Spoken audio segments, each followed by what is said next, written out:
2019 সালের শেষ দিকে বিশ্বজুড়ে ছড়িয়ে পড়ে এক অদৃশ্য আতঙ্ক কোভিড-19। 2020 সালে এসে সেই ভাইরাস মহামারী আকার ধারণ করলে স্থবির হয়ে পড়ে পুরো পৃথিবী। এর প্রভাব পড়ে বাংলাদেশেও। 2020 সালের মার্চ মাসের মাঝামাঝি সময়ে হঠাৎ করেই সরকার দেশের সব শিক্ষা প্রতিষ্ঠান 15 দিনের জন্য বন্ধ ঘোষণা করে। কিন্তু সেই 15 দিনের ছুটি ধীরে ধীরে দীর্ঘ সময়ের বন্ধে রূপ নেয়। বিশ্ববিদ্যালয়, কলেজ ও বিভিন্ন শিক্ষা প্রতিষ্ঠানে পড়াশোনা করা শিক্ষার্থীরা শহর ছেড়ে ফিরে আসে নিজ নিজ গ্রামে। একইভাবে কর্মজীবী অনেক তরুণও তখন গ্রামে অবস্থান করতে শুরু করেন।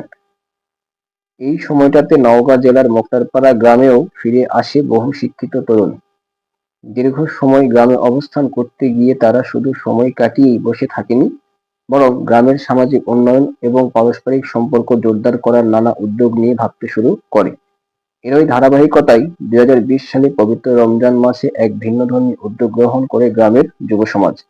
রমজানের 29তম রোজায় গ্রামের সকল মানুষকে নিয়ে আয়োজন করা হয় একটি সম্মিলিত ইফতার মাহফিলের।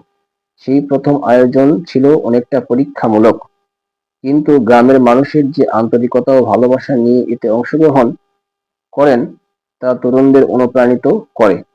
এরপর থেকে প্রতি বছরই এই আয়োজন অব্যাহত থাকে। সময়ের পরিক্রমায় সেই ছোট্ট উদ্যোগ এখন গ্রামবাসীর কাছে একটি ঐতিহ্যে পরিণত হয়েছে। 2020 সালে শুরু হওয়া সেই আয়োজন এবছর 6 বছরে পা দিতে চলল। এবারও মোক্তারপাড়া গ্রামের যুবসমাজের উদ্যোগে আয়োজন করা হয়েছে ষষ্ঠবারের মতো সম্মিলিত ইফতার মাহফিল। রমজানের শেষ দিকে যখন ঈদের ছুটিতে কর্মজীবী অনেক তরুণ নিজ নিজ বাড়িতে ফিরে আসে, তখনই আয়োজন করা হয় এই ইফতার মাহফিল। গ্রামের মুরব্বী, তরুণ, শিশু সবাই একসঙ্গে বসে ইফতার করেন। এ যেন শুধু একটি ইফতার আয়োজন নয়, বরং গ্রামের মানুষের মধ্যে ভ্রাতৃত্ববোধ, সম্প্রীতি ও পারস্পরিক সৌহার্দ্য বৃদ্ধির এক অনন্য উদ্যোগ। যুব সমাজের যে উদ্যোগে যে ইফতার আয়োজন, ইফতার মাহফিল আয়োজন, এটা কবে থেকে শুরু হয়েছে আপনাদের? এটা আলহামদুলিল্লাহ যখন 2020 সালে আমাদের এই দেশ থেকে শুরু করে গোটা বিশ্বতে মানে করোনার মহামারী হয়, সেই সময় আমরা ছেলেপেলে যেগুলা ছিলাম, আমার ব্যাচ থেকে শুরু করে আমার আগে পিছিয়ে যেগুলা ছোট বড় ব্যাচ ছিল, সমস্ত সব ছেলেপেলেরা গ্রামে সমাবেত হচ্ছিল সেই সময় এবং আসছিল। সেই সময় থেকে আমাদের একটা প্রধান উদ্যোগ ছিল যে আসলে ভালো কি করা যায় এই আমাদের এই পরিবেশে, আমাদের এই গ্রামে।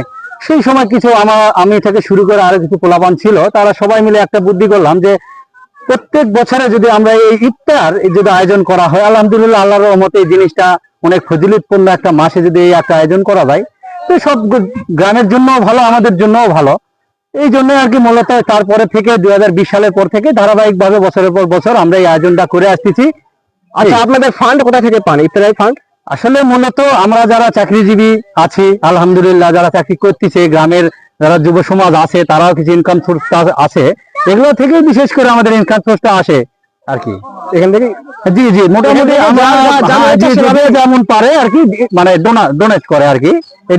আপনাদের যে আয়োজন, এই আয়োজনের মধ্য দিয়ে যে গ্রামের ভ্রাতৃত্ববোধ এবং সৌহার্দ্যপূর্ণ সম্পর্ক আরো সুদৃঢ় হয়েছে, এমনটা কি আপনারা মনে করেন? হ্যাঁ, অবশ্যই 100%। এখানে যে একটা সুন্দর এই প্রত্যেক বছর আয়োজন হয়, বিভিন্ন জায়গা থেকে আমরা বিভিন্ন জায়গায় যে আমরা যে ছেলেপেলেগুলা থাকি একসাথে সমাবেত হই, এই যে সুন্দর একটা আসে আমরা মিলিত হয়ে সৌহার্দ্যপূর্ণ একটা ভ্রাতৃত্বপূর্ণ একটা মানে মেলবন্ধন বজায় আছে, এটি আরো সুদৃঢ় হওয়ার পিছনে অন্যতম কারণ হিসেবে ভূমিকা রাখে ইফতার পার্টি। জি, ইফতার পার্টি। জি, ধন্যবাদ। গ্রামের বাসিন্দারা মনে করেন পবিত্র রমজান মাসে এমন আয়োজন মানুষের মধ্যে পারস্পরিক সম্পর্ককে আরো দৃঢ় করে তোলে।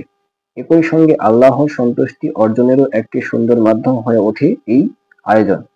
গ্রামের প্রবীণরা বলেন, বর্তমান সময়ে যখন মানুষ ধীরে ধীরে একে অপরের থেকে দূরে সরে যাচ্ছে, তখন এমন সম্মিলিত আয়োজন সমাজের ঐক্য ও সম্প্রীতির বার্তা বহন করে।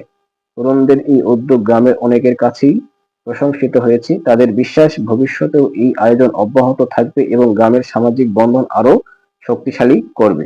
সাকিব শাহরিয়ার, মোক্তারপাড়া, নওগাঁ।